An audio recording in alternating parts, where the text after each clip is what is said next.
Moin moin and welcome to Ralfs Foto-Bude. The Sony Alpha 7 family has a new member, and that's the Sony Alpha 7S. We have two Sony Alpha 7 members in the family still now. We have the Alpha 7 24 megapixel full frame sensor and the Alpha 7R 36 megapixel full frame sensor. The 7R is known for his perfect detail reproduction, very fine details, very sharp and crisp pictures, and the Alpha 7 is a good all-over camera with a real good high ISO quality. And so the question is, why another member in the Alpha 7 family? There should be enough cameras too for the high quality need and for the all-over need.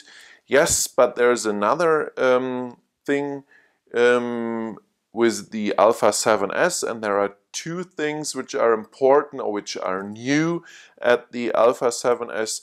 The first thing is 4K movie. Yes, you can shoot 4K movie with the Alpha 7S. And another thing is the real high ISO quality of the 7S. The ISO settings of the 7S goes up to 409,600 ISO.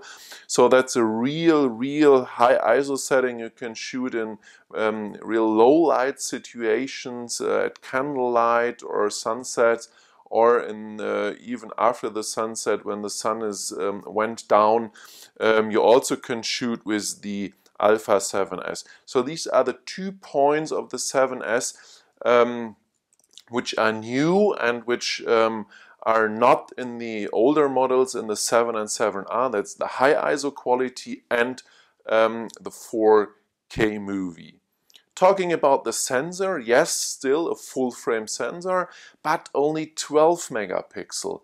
Yeah, you would wonder why only 12 megapixel. There are two reasons. One of the reasons is the high ISO setting. If you want to go to a high ISO setting and will get good picture quality with low noise, you have to use a big sensor and less megapixels. So each dot is a little bit bigger and catch a lot of light, and so you will get real noise-free pictures.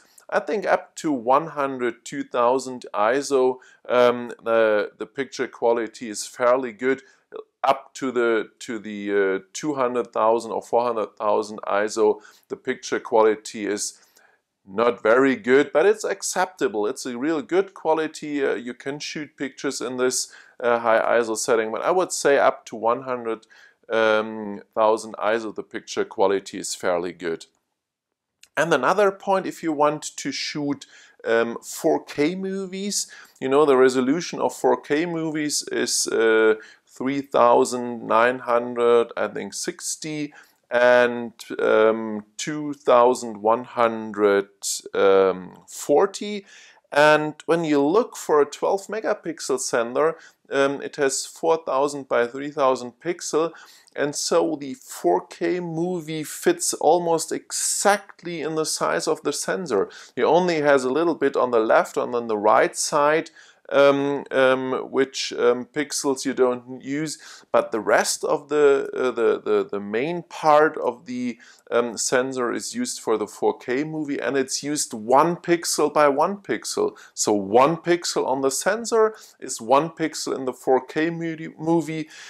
No interlacing, no interpolation, nothing. It's 1 by 1, and so this gives you the best picture quality you can reach. The best option is 1 by 1. The Panasonic GH4, that's another mirrorless camera which makes 4K movie, does exactly the same. The GH4 has a 16 megapixel sensor, and when you make a 4K movie, the camera takes pixel by pixel to the 4K movie, so also no interpolation, and so you get also the best possible picture quality. And that's the reason why the Sony Alpha 7 has only a 12 megapixel sensor. One thing about the 4K movie you should know, the problem is if you want to shoot a 4K movie, you can't save it on the internal or in the SD card here, even if you use a very fast SD card and a high capacity SD card. It's not possible to save the movie here in the camera. You have to go to the HDMI output, which is here on the side of the camera. You have to go to the HDMI output, and you have to use an external device which you put in the HDMI connector, and you save the 4K video on an external device. It's only 4K movie. The rest, the other movie options, AVCHD, MP4 and XAVCS, you save here on the SD card, but for a 4K movie you have to use an external device to save the movie. So in my opinion, I would love to see the internal saving like you have on the GH4. There you can save the movie or store the movie on the SD card. You don't have to use an external device. You can use an external device. They also have the option to use an external device, but you don't have to use it. And so I think it's a little bit difficult. And another thing, you may notice that I make copter movies. And the problem is, if you want to make a 4K movie with this camera, it's a real nice camera and you can use it very good for copter videos. The problem is you have to have an external device, and that gives you too much load on the copter and it's too complicated. You have to have a second cable, and you have to have a power source for powering up the external device. So the Alpha 7S, if you want to make 4K movies, is not a real good choice for hanging under a copter. Talking about the video formats, what I said before, we don't have only the AVCHD movie and the MP4, we also have the new video format. If we go here to the setting of the video format, file format, we have the setting AVCHD, MP4, and the new one XAVCS. If you have seen my video, the RX100 Mark III video, there you have seen this file format before. If we go to the AVCHD and look which record settings we have, the highest record setting is 28 megabits per second. When you use the 60p, if you go to the PAL mode, you have 50p, but also the same bitrate, 28 megapixel per second. If we go back to the file format and change to XAVCS mode, it says yes, okay, you have to have a bigger SD card, I have a small one, and then go to the record settings. You will recognize we have the 50M, that means 50 megabits per second, so that's almost double the rate of the AVCHD format, what gives you more picture quality, more details, more sharpness. Also when you have fast moving objects, it's a little bit better, and so the picture quality of the XAVCS format is not much better, but it's better than the AVCHD format, and so that's another advantage of the 7S.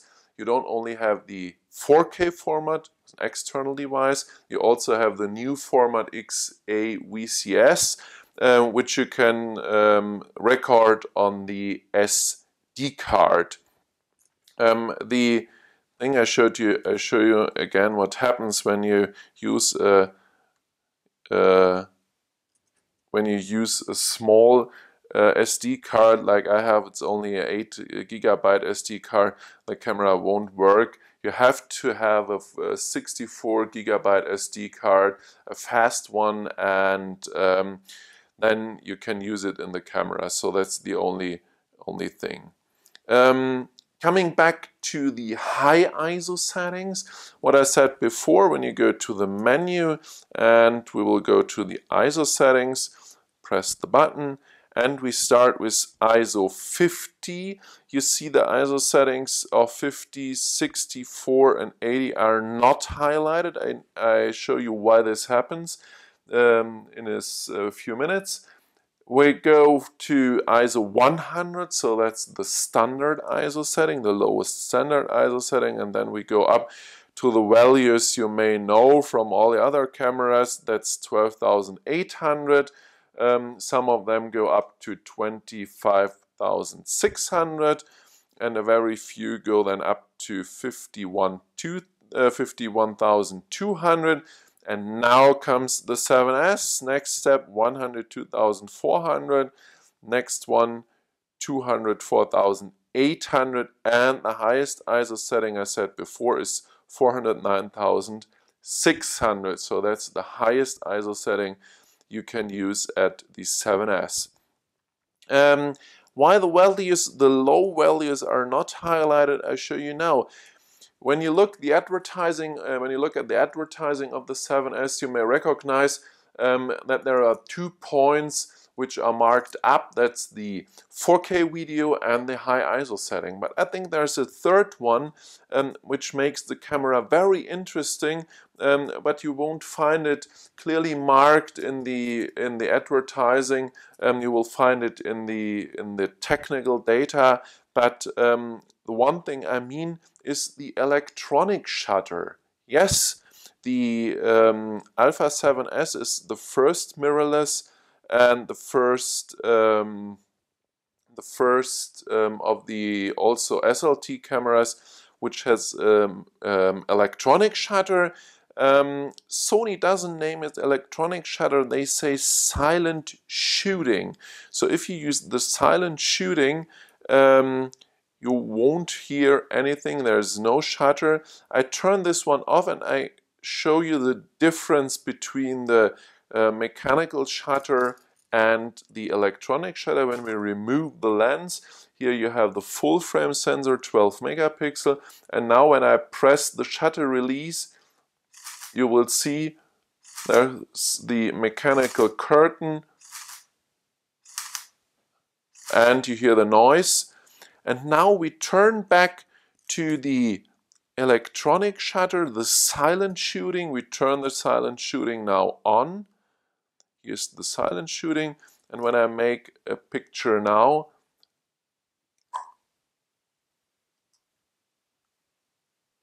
absolutely silent, no noise, no shutter, nothing else.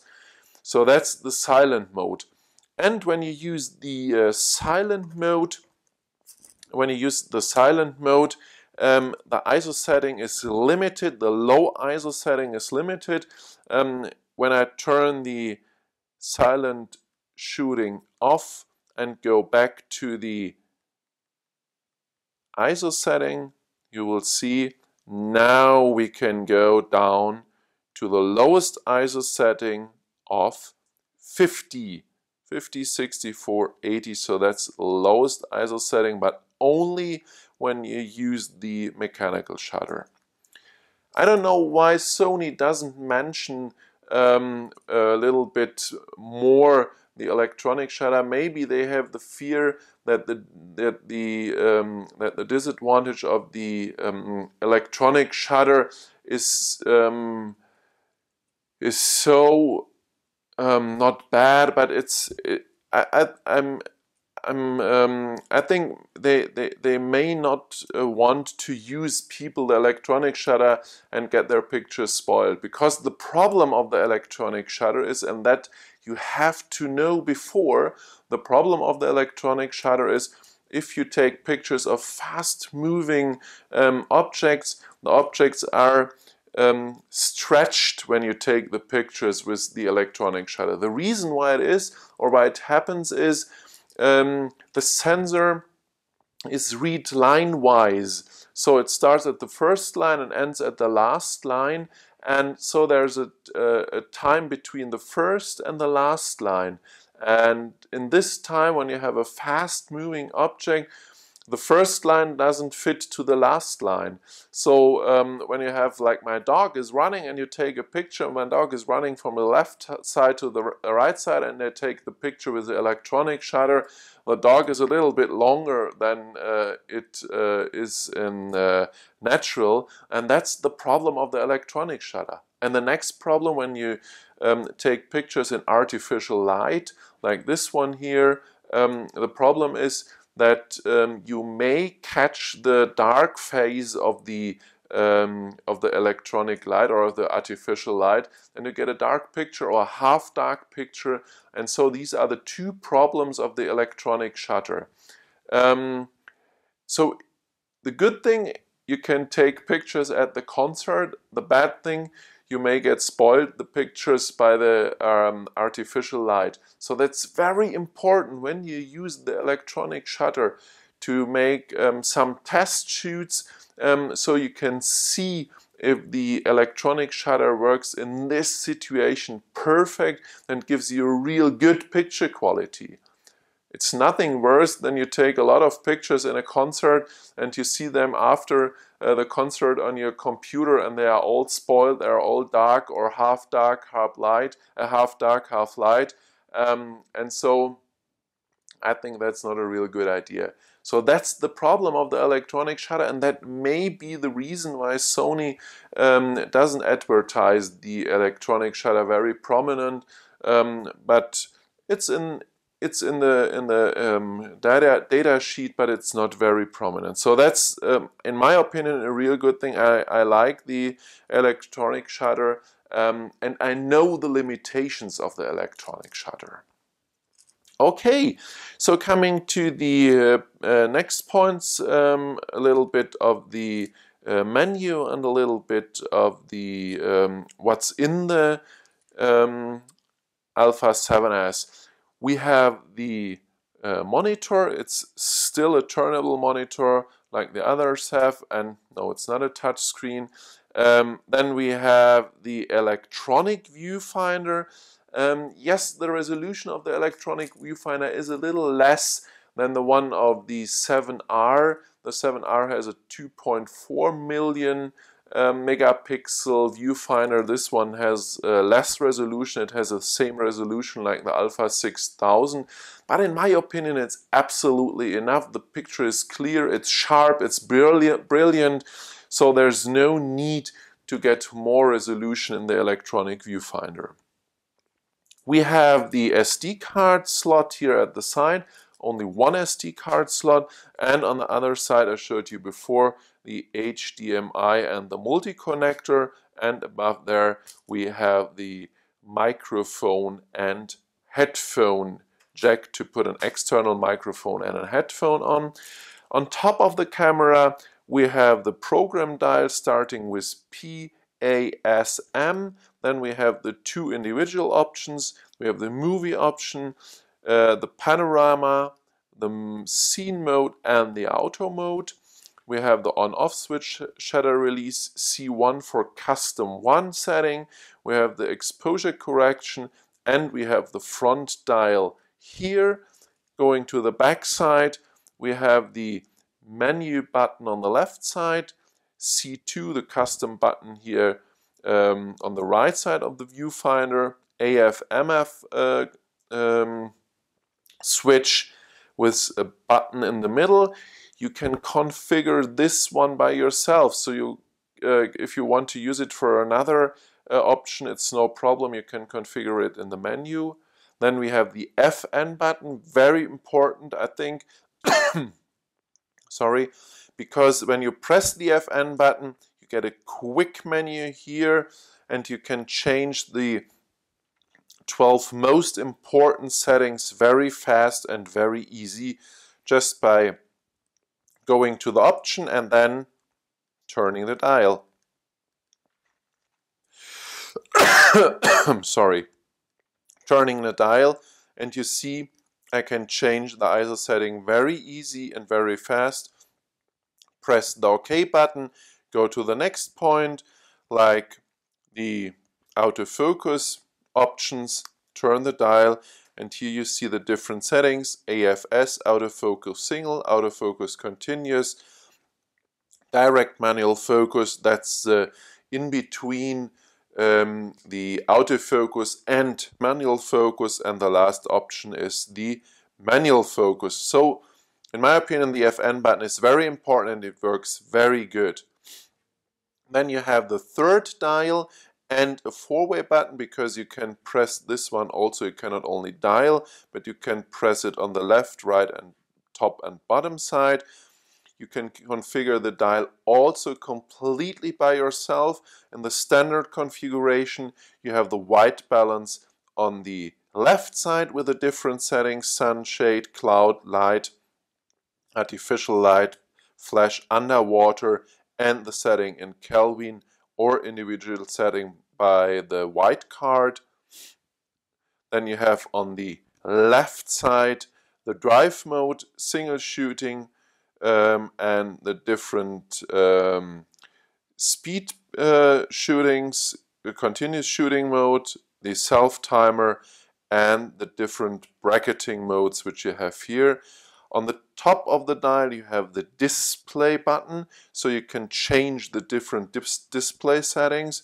You see we have the histogram here, we have the 3D level meter in the middle, and this one is also interesting because it works like the quick menu. When you use this one, it almost exactly like the quick menu, because if you press the FN button, you see there's a value highlighted, and if you want to change a value, like here, the picture control, just go to this point and turn the dial, and you see the different settings you can choose from. So that's very easy. Press OK, go to the next point. If you want to change the exposure, center, multi, or spot, just go to the point and you can change it. So this setting is also very interesting. Next one, if you press the display button,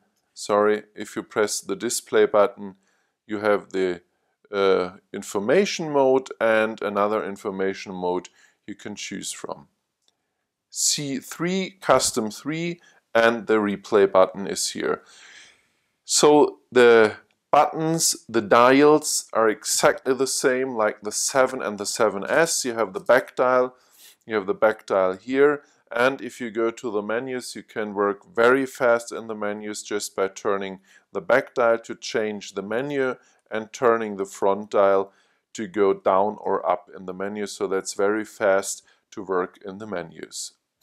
So let's have a look to the menus and the most important settings.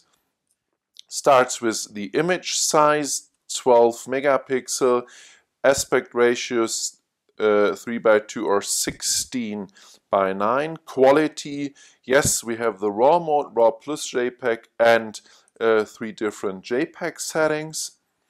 Then go back. Then we have the panorama size and the panorama direction. File format I showed you before. Record setting also.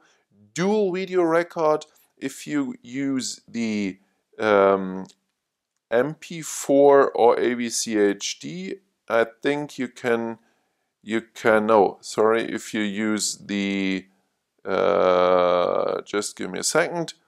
Okay. If you go to the MP4 format, I think you can, I think it's my slow card I use. You can use an option where the camera makes the AVCHD movie and an MP4 movie at the same time, so you have 2 movies. I think my card is too slow, so I can't show you this, but that's the option for the, here we have it now, dual video recording, and now I can use the option on, and the camera makes 60i movie in AVCHD and makes an MP4 movie at the same time. So that's the dual video recording. Drive mode, I showed you before, we have the different settings of the drive mode, flash compensation, red eye reduction, focus mode. We have what I showed before, single, continuous, DMF and manual mode, focus area. Also again, the settings wide, the zone in the middle, center mode, and different flexible spot modes, large, medium and small. If we use a small one, you see I can move the point here to a certain place, the place where I want to get my autofocus point, and that's it. So these are the different focus area settings. Go back to the standard setting. Then we have the AF illuminator, exposure compensation, exposure steps, ISO settings I showed you before, metering mode showed you before also. We have multi-center or spot metering, white balance, DRO, the dynamic range optimization, and auto HDR, creative style. Here we have the different settings, standard, vivid, neutral, clear, and so on. And you can also make individual settings, 1, 2, 3, 4, 5, 6 individual settings, which you can make by yourself. Then we have the picture effects from toy camera, pop, and so on. These you may know from the other Sony cameras, because they are almost, I think at all cameras, these are all the same picture effects. New is the picture profile. The picture profile works in the video mode I show you later. We have the zoom, focus magnifier,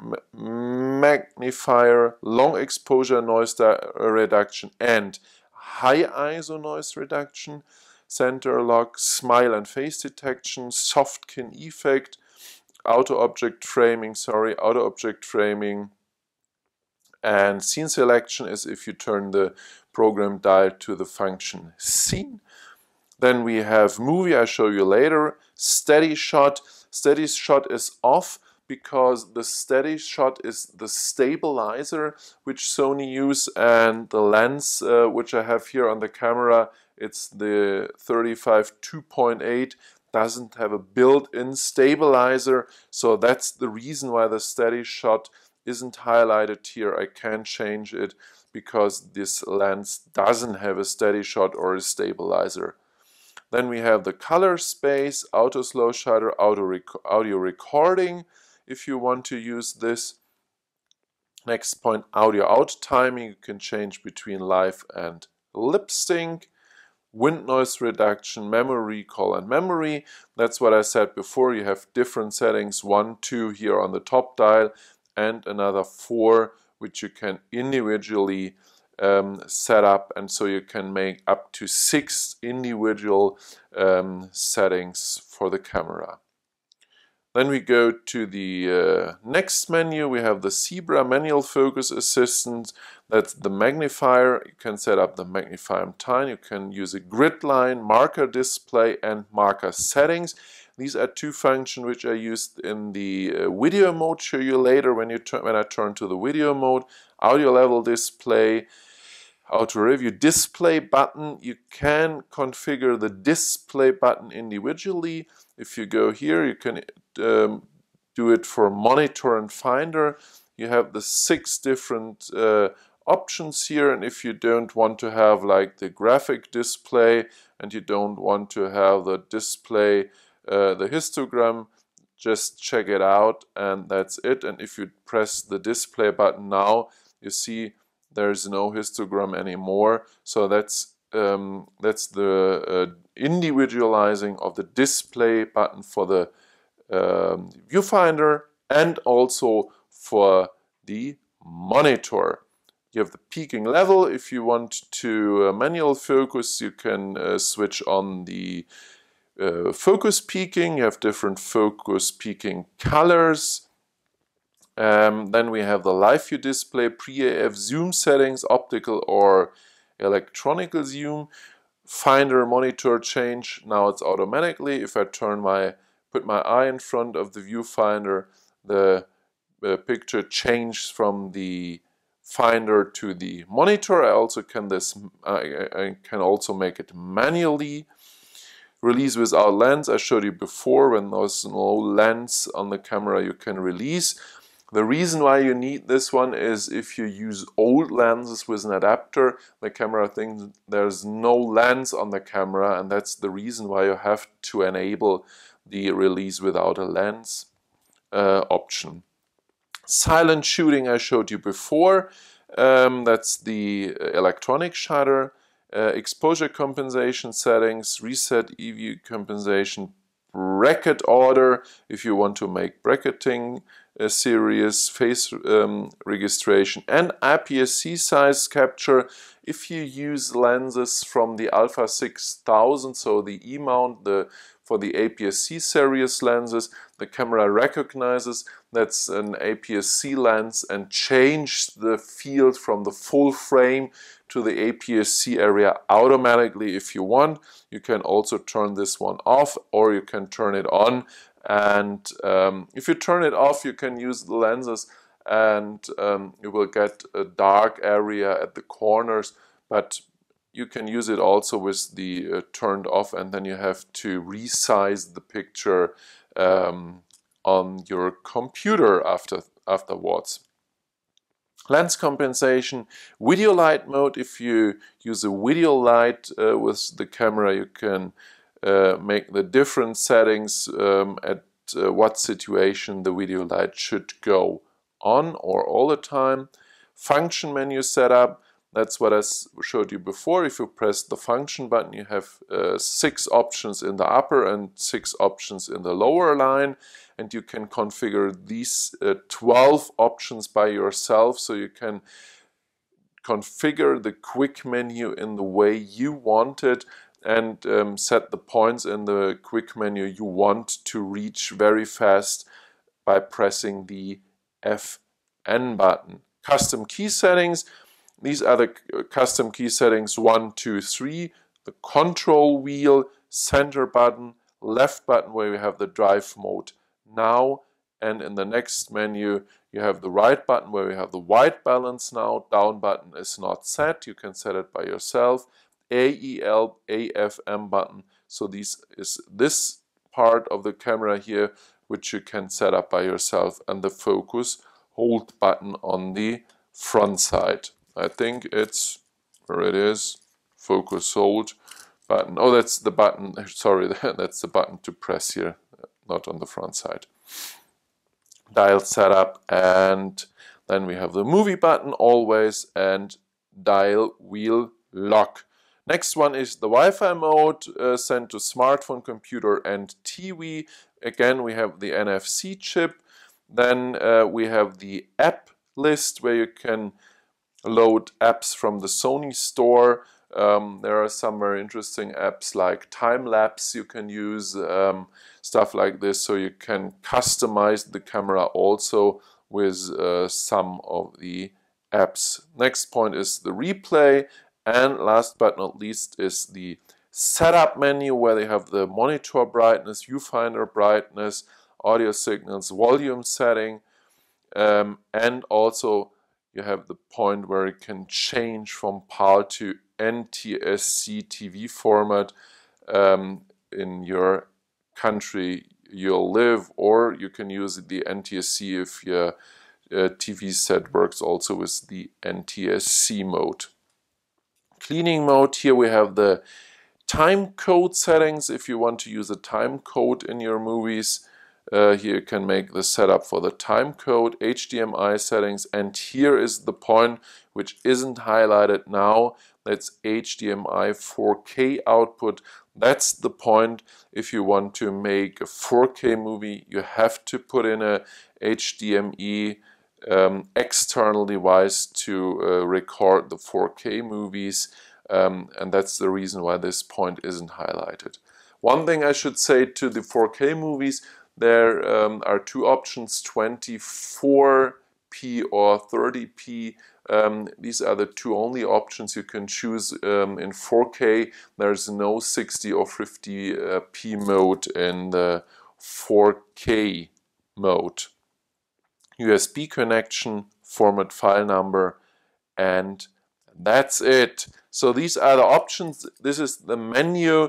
It's exactly the same menu like in the all other alpha and SLT cameras of Sony.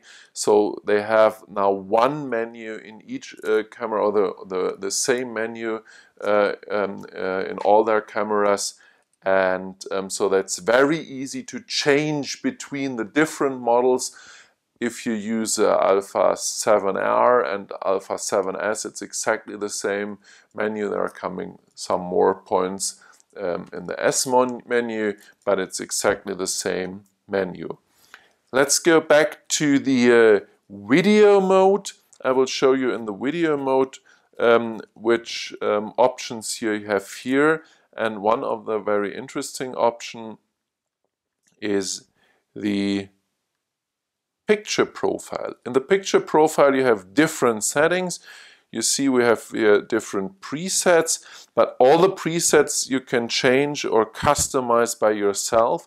Just press the right button of the four-way button, and then you can set up the black level.